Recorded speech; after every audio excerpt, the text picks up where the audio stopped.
France ou pas.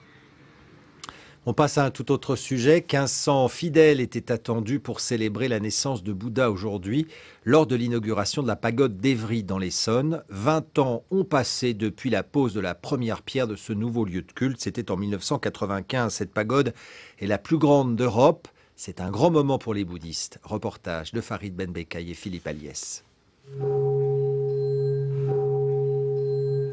Cérémonie immuable. Au pied de l'imposante statue, les fidèles célèbrent la naissance de Bouddha il y a plus de 2 millénaires. Tu vas aller jusqu'au bout, d'accord? Tu fais comme on s'est entraîné? Bicli est d'origine vietnamienne, son fils est né en France. Haut comme 3 pommes, il fait ses premiers pas dans le défilé.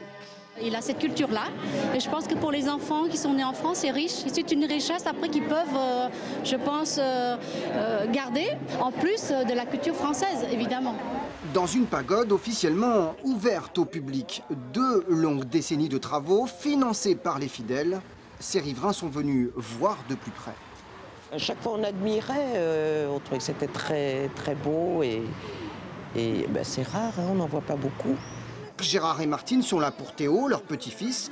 Dans la famille Lardeur, on trouve ainsi des catholiques et des bouddhistes. On est une famille, hein, que ce soit justement les religions, que ce soit l'une ou l'autre, que ce soit catholique ou bouddhisme, ça se rejoint. Évry, 52 000 habitants, compte d'ailleurs une cathédrale, une mosquée et une synagogue. La pagode rassemble déjà 1500 fidèles. Tout cela reflète l'extrême diversité de notre population et en même temps la volonté que tout cela puisse vivre ensemble. L'ensemble a tout de même coûté 3 fois plus cher que prévu. Les fidèles ont mis la main à la poche pour un édifice qui se transmettra de génération en génération. Et cette journée de dimanche marque la fin d'une semaine riche